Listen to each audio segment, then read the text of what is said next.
మేలు చేయువాడును, మంచి జరిగించువాడును, నిత్యముగా భూమి మీద కృప చూపించేటువంటి దేవుడుగాను, అనునిత్యము ప్రతినిత్యము కృపావాక్యముతో మనతో మాట్లాడుతున్నటువంటి ప్రభు, మనతో సహవాసము కలిగినటువంటి దేవాది దేవునికి హృదయపూర్వకముగా కృతజ్ఞతాస్తుతులు చెల్లిస్తూ ఉన్నాను. అంత మాత్రమే కాకుండా ప్రతిరోజు ఉదయకాలమందు కృపావాక్య ధ్యానములలో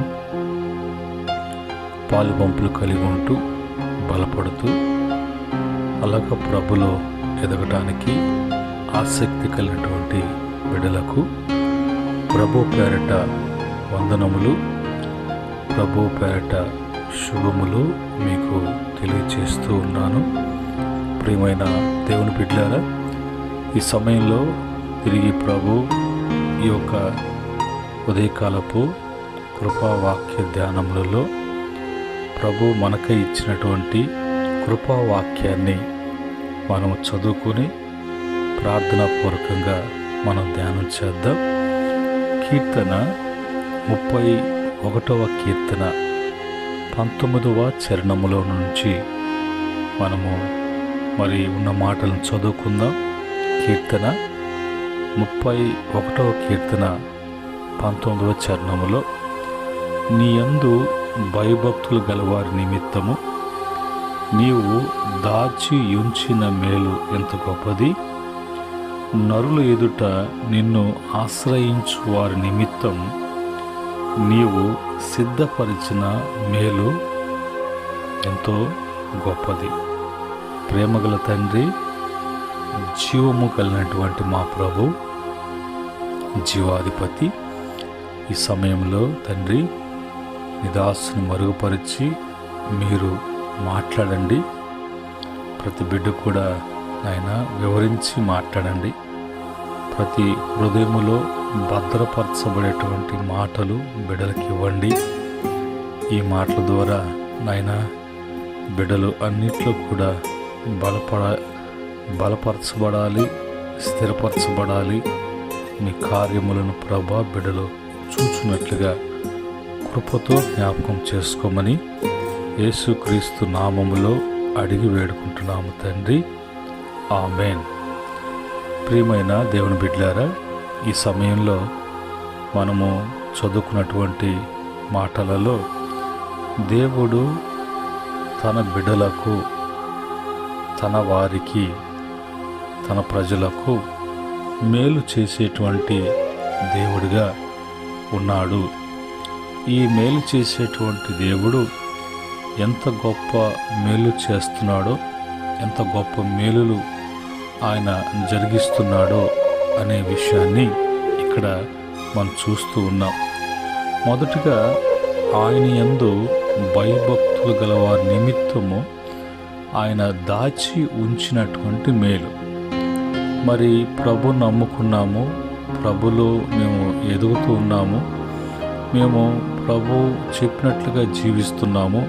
అయితే మా జీవితాలలో మరి మేలులు జరగటం లేదు, మా జీవితాల్లో కార్యాలు జరగటం లేదు అని ప్రభు నమ్ముకున్నందుకు, ప్రభు నందు భయభక్తులతో మరి ఉన్నందుకు, ఎదుగుతున్నందుకు వాళ్ళు ఏ మేలు కూడా మరి చూడలేదు, జరగలేదు అన్నట్టుగా కొంతమంది యొక్క మనసులలో అలాంటి తలంపులతో ఎదుటి వారిని ఎవరినో చూసుకొని వారితో పోల్చుకుంటూ ఉంటారు. కానీ వాక్యం ఏదైనా కూడా వాక్యం యొద్దకు వచ్చినప్పుడు వాక్యములో మనం సరి చూసుకోవాలి. వాక్యంతో పోల్చుకున్నప్పుడు మనకు సత్యము, నిజాలు అనేవి తెలుస్తాయి. అలా కాకుండా మనము ఏదో లోకంలో ఉన్నటువంటి వాటిని చూసుకొని దేవుని బిడ్డలైనప్పటికీ, భక్తులైనప్పటికీ, మరి ప్రభువుని నమ్మిన ప్రతి బిడ్డ కూడా ఆ యొక్క మనసు కలిగి ఉండడం అనేది మంచిది.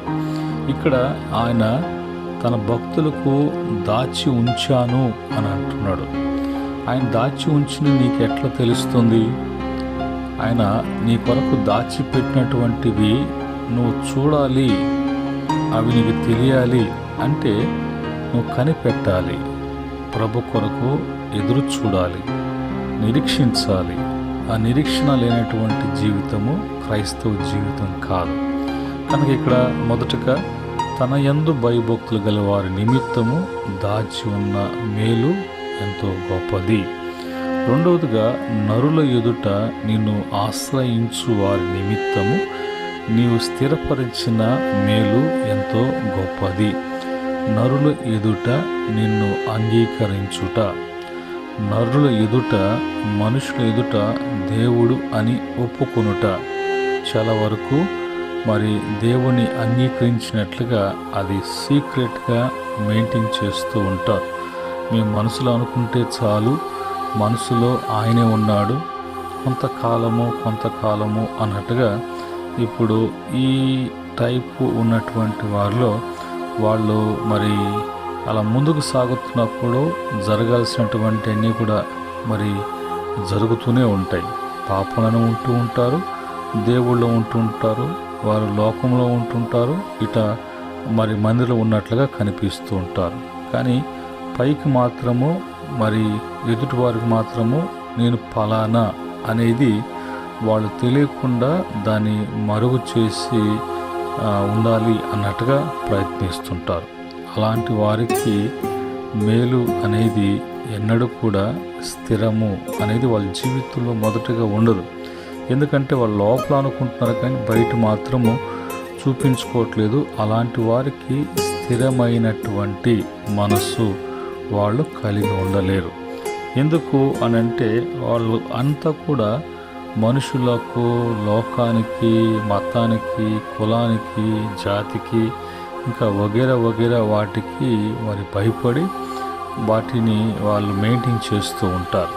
అలా కాకుండా దేవుని నువ్వు పబ్లిక్గా ఆయన ఒప్పుకోవాలి. యేసుక్రీస్తు వారు మీ సొంత రక్షకుడు అని నువ్వు ఎప్పుడైతే ఒప్పుకొని నా మనుషులలో అంగీకరిస్తావో, పరలోకమందు నా తండ్రి ఎదుట కూడా నేను మిమ్మల్ని అంగీకరిస్తాను అని యేసు ప్రభు వారే స్వయాన ఆయన చెప్పినట్లుగా మనం చూస్తూ ఉన్నాం.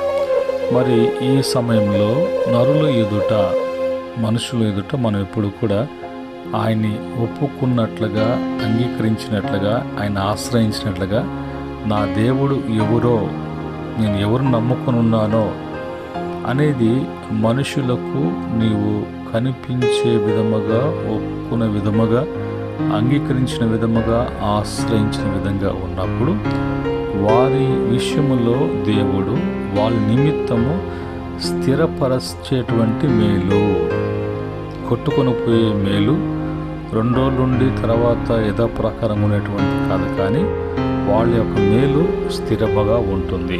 కనుక ఈరోజు దేవుడు దాచి ఉంచిన మేలు నీకు ఉన్నదని మర్చిపోకూడదు. నీ కొరకు స్థిరపరిచినటువంటి మేలు ఉన్నది అనేది నువ్వు మర్చిపోకూడదు. ఇప్పుడు ప్రభు మరి దేవుని యొక్క గొప్ప మేలులు ఏంటి మన పక్షంగా? రెండవది, దేవుడు మన పక్షంగా మేలు చేయాలంటే మనం ఎలాగుండాలి? ఎప్పుడు కూడా మనం మేలు అనుభవిస్తూ, మేలు మీద మేలు, ప్రభు యొక్క మేలులో మనము అనుభవిస్తూ బ్రతికి ఉండాలి అంటే ఏం చేయాలి? మనము మేలుతో తృప్తిపరచబడి ఉండాలి అంటే ఏం చేయాలి? ఇవన్నీ కూడా దేవుని వాక్యం నుంచి మనము చూడగలం. మొదటిగా మరి కీర్తన 31వ కీర్తన 20వ చరణంలో ప్రభు యొక్క మేలు ఏంటి అంటే, మనుషుల కపటోపాయము వారినంటకుండా అని రాయబడం. మనుషులు పైకి ఎంత మంచి కనిపించినా వాళ్ళ యొక్క ఆలోచనలు, వాళ్ళ హృదయ ఆలోచనలు, వాళ్ళ తలంపులు, వాళ్ళు ఎదుటివారి ఎదుట వాళ్ళు మాట్లాడేటువంటి మాటలంతా కూడా కపటముతో కూడినటువంటిదిగా ఉంటుంది. ఆ కపటముతో, కపట బుద్ధితో వాళ్ళు మాట్లాడుతూ మనల్ని ఎట్లంటే లాలించినట్లుగా, మనల్ని ఏదో ముఖస్తుతి చేస్తూ ఏదో గొప్ప చేసి మాట్లాడుతున్నట్లుగా, గౌరవించి మాట్లాడినట్లుగా, మనల్ని ఎక్కడికో తీసుకువెళ్ళినట్లుగా వాళ్ళు ఆ కపట ఆలోచన, కపట బుద్ధితో ప్రవర్తిస్తూ ఉంటారు. అది మనకు తెలియదు. వాళ్ళు మనతో మంచిగా ఉంటానే మన యొక్క మాటలనన్నిటిని కూడా మన నుంచి సమాచారం సేకరించి దాన్ని మరి మంచి అనేది తీసివేసి అందులో చెడుని వాళ్ళు మరి కలిపి ఇతరులకు మన గురించి బ్యాడ్గా మరి చెప్పేటువంటి వారు మరి కోకొల్లుగా మన చుట్టే ఉంటూ ఉంటారు. అది మనం గ్రహించలేం. అయితే ప్రభు యొక్క గొప్ప మేలు ఏంటి అంటే మరి వాళ్ళ యొక్క కపటోపాయము ఏది కూడా నిన్ను అంటకుండా, అలాంటి వారు నీకు తగలకుండా, ఒకవేళ తగిలిన ఆయన యొక్క సన్నిధి చాటున వారిని దాచును. మనుషుల కపటోపాయములు వారిని అంటకుండా నీ సన్నిధి చాటున వారిని దాచుచున్నావు. కనుక దేవుడు దాచిపెట్టినప్పుడు ఎవరు చూడగలరు?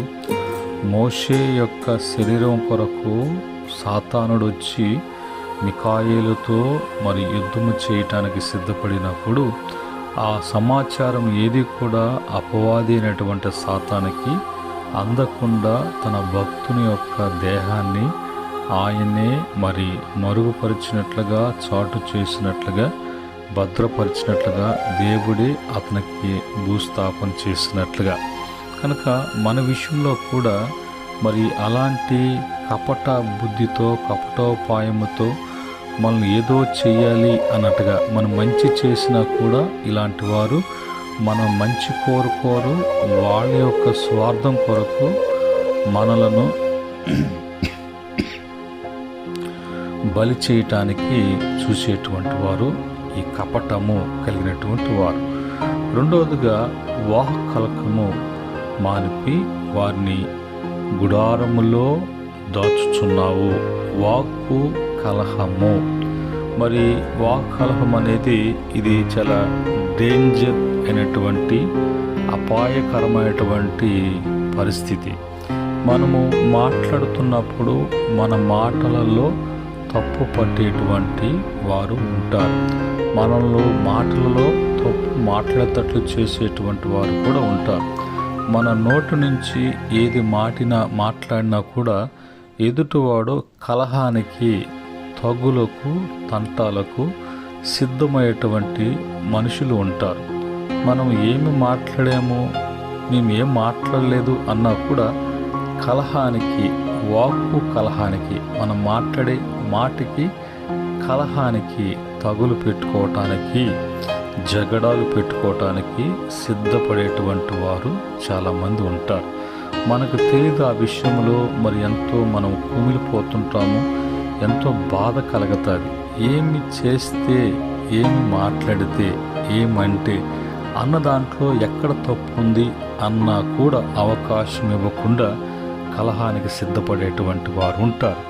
అలాంటి వారి విషయంలో దేవుడు ఆ వాక్కు కలహాన్ని మానిపి వారిని గుడార చాటున, మొత్తం మీద సన్నిధి గుడారం అంటే ఆయన యొక్క భద్రత, ఆయన యొక్క మందిరములో, ఆయన యొక్క రెక్కల నీడలో ఆయన నివసిస్తున్నటువంటి, ఆయన ఆరాధించబడినటువంటి ఆయన యొక్క మందిరములో బిడలను, ఆయన యొక్క గుడారములో, ఆయన యొక్క నివాస స్థలములో బిడలను చాటు చేయటం కానీ, వారిని దాచి ఉంచటం కానీ జరుగుతుంది. ఇది ప్రభు మన జీవితాలలో చేసేటువంటి, ఒకరు మనశ్శాంతిగా ఉండాలి అంటే, సంతోషంగా ఉండాలి, ఆనందముగా వాళ్ళు మరి వెళ్ళబుచ్చాలి అంటే, ఇవి రెండు తెలియకుండానే స్లో పాయిజన్గా మనిషిని ఎంతో కలవరం కలిగించేటువంటివి కపటము, వాక్కు కలహం.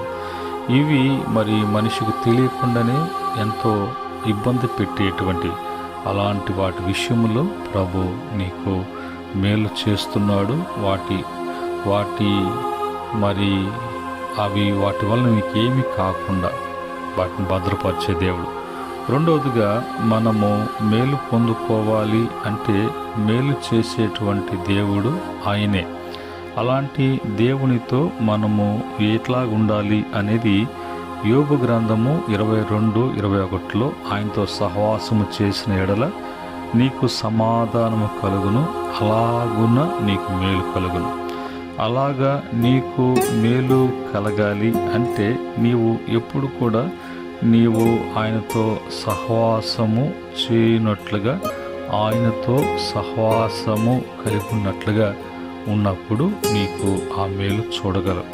అలాగనే 34వ కీర్తన 10వ చరణములో చెప్పబడినటువంటి మాటలలో మరి సింహ పిల్లలు లేమి గలవై ఆకుల గొనును యెహోవాను ఆశ్రయించు వారికి ఏ మేలు కొద్దువై ఉండదు. దేవుణ్ణి ఆశ్రయిస్తున్నావు కాబట్టి, దేవుణ్ణి అంగీకరించినట్లుగా నువ్వు ఒప్పుకుంటున్నావు కాబట్టి, అలాంటి దేవునితో నువ్వు సహవాసము కలిగినటువంటి వాడుగా దానిగా ఉన్నావు కాబట్టి ఇప్పుడు నీకు ఎలాంటి మేలు అంటే కొదువ లేకున్నటువంటి మేలు ప్రభు నీకు ఇవ్వటానికి ప్రభు ఇష్టపడుతున్నాడు. అలాగనే నీ జీవితంలో ఉన్నటువంటి ఆశ ఎలాగుంటుందంటే మరి బ్రతకాలని, బ్రతికి మేలు అనుభవించాలని, అలాంటి బ్రతికి మేలులు అనుభవించే దినాలను చూడాలని ఆశ ఉంటుంది. 34వ కీర్తన 12-13 చరణాలలో బ్రతుక గోరు వాడెవడైనా ఉన్నాడా, మేలు నొందుచు అనేక దినములు బ్రతక గోరు వాడెవడైనా ఉన్నాడా? మనిషికి ఉన్నటువంటి ఆశ అదే, బ్రతకాలని, బ్రతికి మేలు అనుభవించాలని, బ్రతికి అనేక దినములు అలాగా ఉండాలని ఆశ ప్రతి ఒక్కరు కూడా కలిగి ఉంటారు. అయితే మరి అలాగా కలిగి ఉండాలి అంటే చెడ్డ మాటలు పలకకూడదు. నీ నాలుకను కపటమైన మాటలు పలకకుండా నీ పెదవులను కాచుకొనము. నువ్వు కాచుకోవాల్సినది నీ యొక్క పెదవులను. ఎందుకు కాచుకోవాలి అంటే కపటమైనటువంటి మాటలు పలకకుండా, నోటికి రాకుండా, అది టోటల్గా నీ హృదయములో అలాంటివి లేకుండా చూసుకోవాలి. ఎప్పుడు కూడా నీ నాలుకతో చెడ్డ మాటలు అనేది మరి బూతులు మాట్లాడితేనే కాదు చెడ్డ మాటలు, ఒకవేళ మాట్లాడాల్సినటువంటి మాటలు కాకుండా ఒకవేళ ఆ మాటల పదజాలము అనేది ఒకవేళ డబుల్ మీనింగ్ వచ్చేటట్లుగా అపార్థాలు కలిగించేటువంటి మాటలన్నీ కూడా చెడ్డ మాటలే. మనం మాట్లాడితే వాక్యం చెప్తుంది ఎదుటివారికి క్షేమాభివృద్ధి కలిగించేటువంటి మాటలే మాట్లాడతారు దేవుని యొక్క పరిశుద్ధులు అని వాక్యంలో మనకు తెలియచేయబడుతుంది. కనుక ఐదో మాటగా కీర్తన 65వ కీర్తన 4వ చరణంలో నీ ఆవరణములలో నివసించున్నట్లు నీవు ఏర్పరచుకొని చేర్చుకున్నవాడు ధన్యుడు. నీ పరిశుద్ధాలయము చేత నీ మరి మందిరములోని మేలు చేత మేము తృప్తి పొందుచున్నాము. మందిరము యొక్క మేలు ప్రతి ఒక్కరికి అవసరం. ఎందుకంటే ప్రభు మందిరములో తృప్తిని, మేలును, ఘనతను, బల ప్రభావములు అన్నీ కావలసిన అన్నీ కూడా మరి అక్కడ స్టోరేజ్ అయి ఉంటాయి. అది ఎవరైతే ఆయన పరిశుద్ధ ఆలయానికి వస్తారో, పరిశుద్ధ ఆలయంలో జరిగేటువంటి కార్యక్రమాల్లో పాలు పంపులు కలిగి ఉంటారో వారందరూ కూడా ఆ మేలు అన్నీ కూడా ప్రభు అవన్నీ ఇచ్చి మేలు చేసినట్లుగా, ఆ మేలు కలిగి ఉండునట్లుగా వాళ్ళని ప్రభు తృప్తిపరుస్తారు.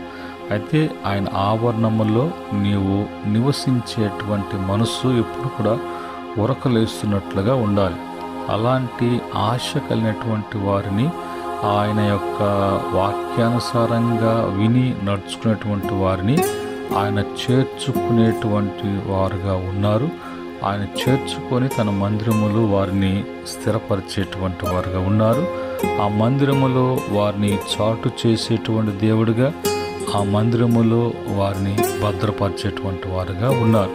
ఆ క్రమంలో ఈరోజు దేవుని యొక్క గొప్ప మేళ్ళేంటో, గొప్ప మేళ్ళు ఎలాగుంటాయో, అవి ఎలాగ అనుభవించగలమో అనేది వాక్యము తేటగా చెప్తుంది. అలాగనే బైబిల్లో యాకోబు ఆదికాండము 32 అధ్యాయం 9-12 వచ్చిన ప్రకారంగా, యేసేబు ఆదికాండం 50వ అధ్యాయం 20 వచనం, అలాగే ఐగుప్తులో మంత్రసానులు నిర్గమకాండము 1వ అధ్యాయము 20వ వచనం, రూతు గ్రంథంలో 2వ అధ్యాయం 3వ అధ్యాయం 4వ అధ్యాయంలో రూతు గురించి చూసినప్పుడు, అలాగనే ఇశ్రాయేలు ప్రజలు దావీదు 2 సమూయేలు 7వ అధ్యాయం 20-29 వచనం ప్రకారంగా, సొలొమోను మొదటి రోజుల గ్రంథము 3వ అధ్యాయం 15వ వచనం ప్రకారంగా వీళ్ళంతా కూడా దేవుని వలన, దేవుని నుండి మేలు పొందుకుంటూ వీళ్ళు వర్ధిల్లినట్లుగా మనము ఆ వచనాలలో, ఆ గ్రంథాలలో చూడగలం. ఒక మాట మనం చెప్పుకోవాలంటే, మంత్రసానులు ఐగుప్తీయులు.